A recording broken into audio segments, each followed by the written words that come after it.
Muy buenos días, somos el grupo número 3 de la Universidad Regional de Guatemala. Nuestro tema es la semántica social, ¿verdad?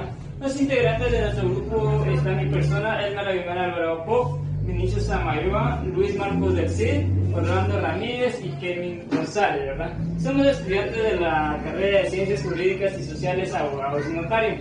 Nuestro catedrático es el Lic Michel García Picón, que nos pidió la siguiente presentación, ¿verdad?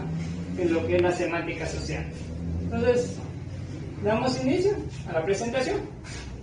¿Qué es la semántica social? La semántica es la parte de la lingüística que se ocupa específicamente del significado de los signos lingüísticos. Por ejemplo, cuando hablamos de una parcela, ¿a qué nos referimos? Dependiendo de la persona y de su entorno social, ese va a ser su significado, ¿verdad?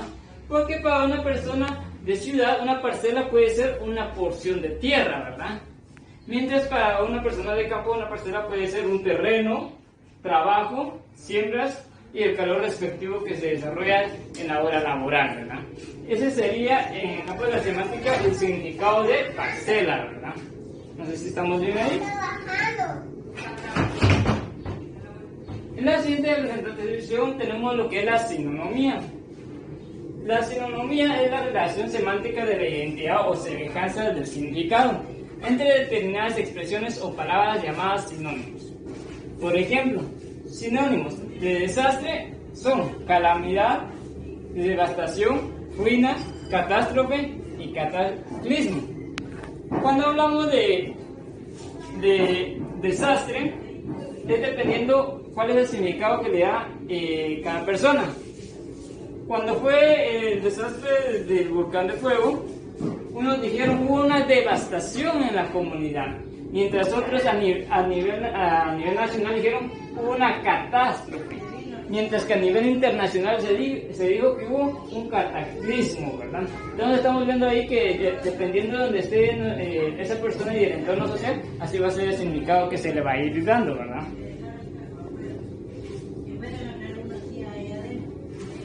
Entre las clases de sinonimia, la sinonimia total, esta se da cuando dos términos son totalmente intercambiables en un mismo contexto. Dicha sinonimia total es muy poco frecuente, dice. Aquí tenemos un ejemplo de lo que es esposo y marido. Si se dan cuenta, se escribe diferente, pero tienen el mismo significado. Es mucho más frecuente la sinonimia parcial, que se da cuando dos términos son intercambiables en un determinado contexto, pero no en otros, ¿verdad? Cuando nos referimos a un ejemplo de la sinonimia total, sería cuando hablamos de escalón.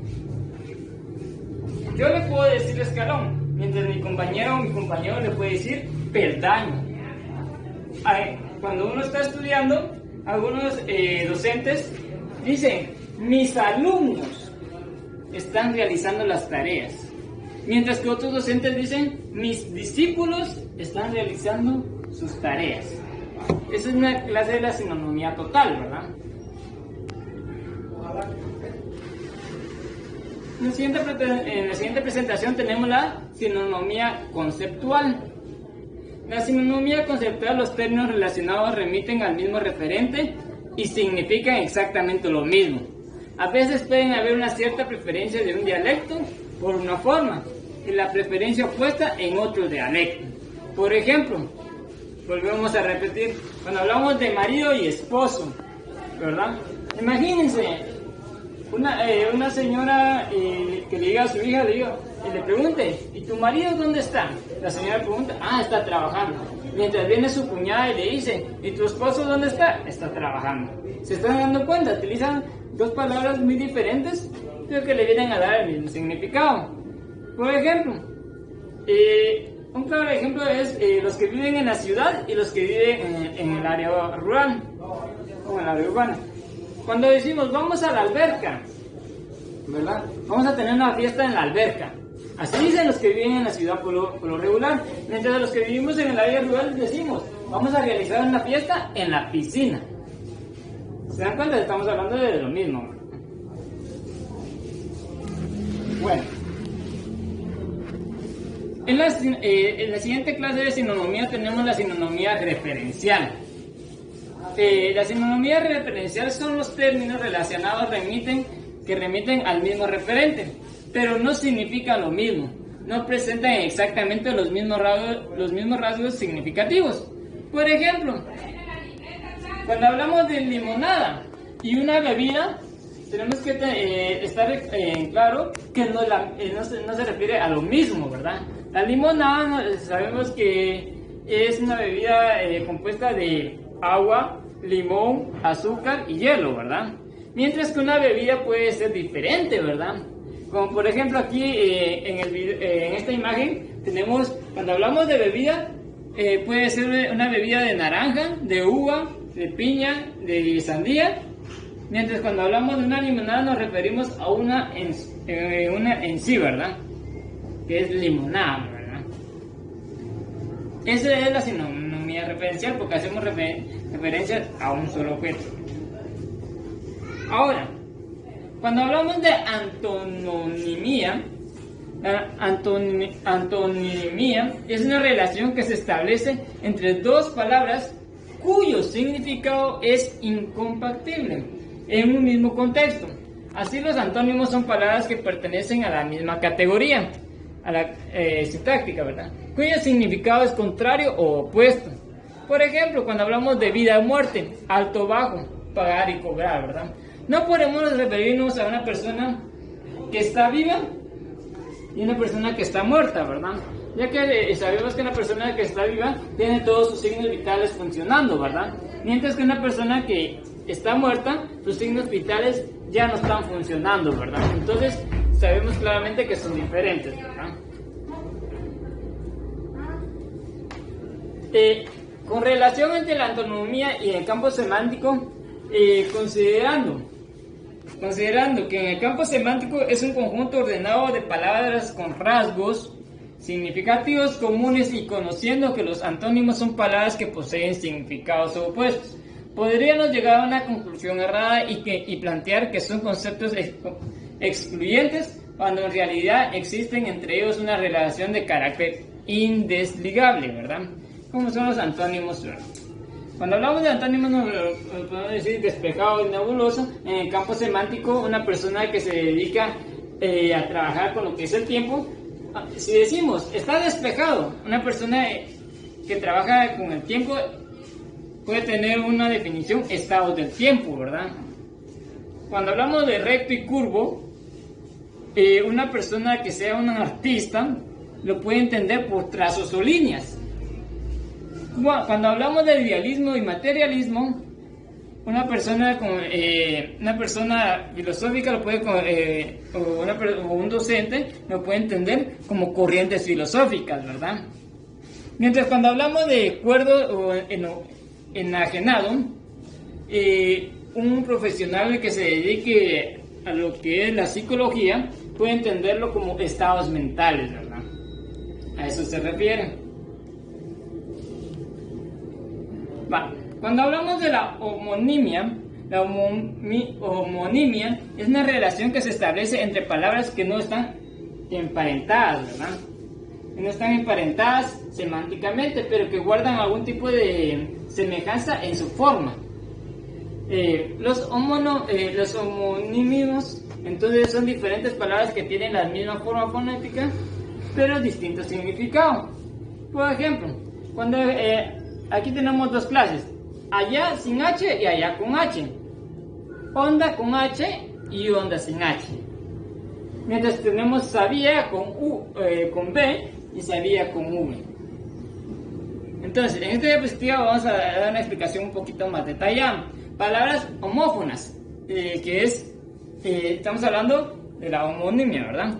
Palabras homófonas. Las palabras homófonas que coinciden en pronunciación, aunque no necesariamente en su escritura.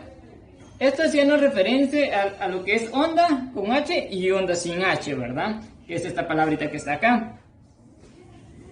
Entonces, aquí nos dice que onda con H es un instrumento formado por una tira de cuerda o otro material flexible que se utiliza para lanzar piedras a distancias, que sería una resortera, ¿verdad? Que es la que está acá. Mientras que onda sin H puede ser una curva que se forma en la superficie de un cuerpo flexible, ¿verdad?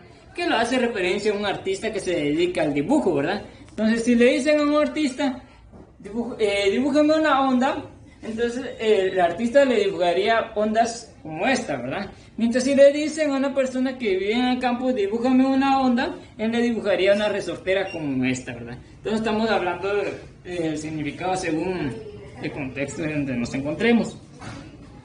Cuando hablamos de palabras homógrafas, siempre regresamos acá, ¿verdad? A la homonimia. Las palabras homógrafas que coinciden en su escritura, aunque no necesariamente en su pronunciación.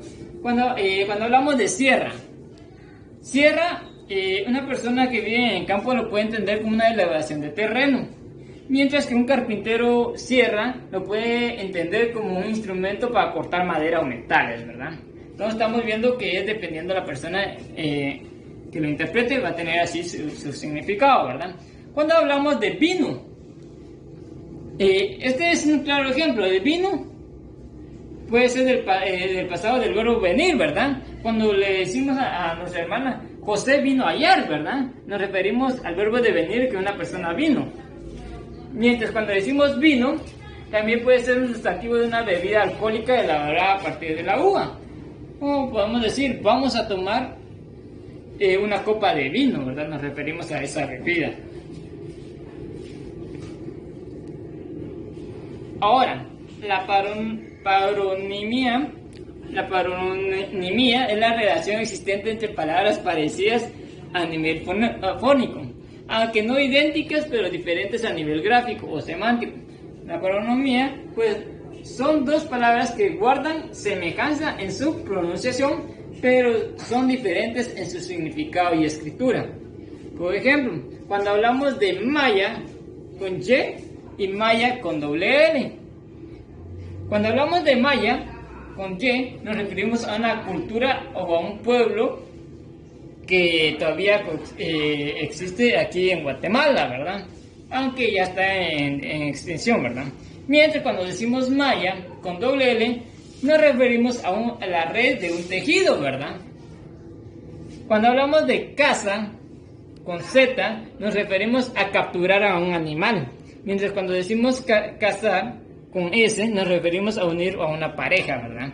Entonces, cuando hablamos de losa, aquí tenemos el claro ejemplo de la imagen, nos referimos a una piedra, ¿verdad? Para colocar en el piso. Mientras que un artista, losa, lo puede tener como un jarro artesanal, ¿verdad?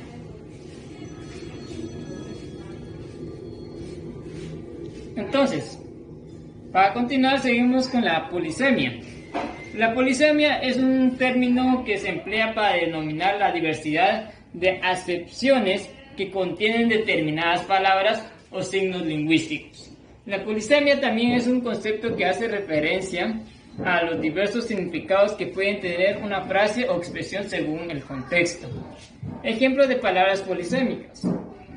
Carta. Se puede entender por carta a este escrito que se envía o percibe vía correo electrónico, como esta, ¿verdad? A través de un servicio postal o al juego, o cuando nos referimos carta, nos referimos al juego de naipes, que es este, ¿verdad? Si se dan cuenta, entonces tenemos una palabra, carta, y dos diferentes posibles significados, ¿verdad?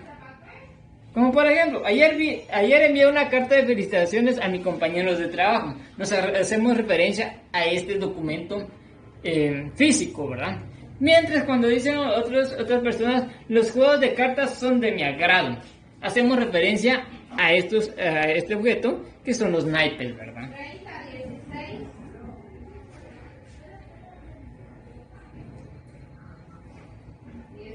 Entonces, esa es nuestra presentación de nuestro grupo número 3 y gracias por su atención, ¿verdad? Esperamos que sea de su agrado. Cualquier cosa le estaremos enviando las diapositivas como su hoja de resumen, ¿verdad?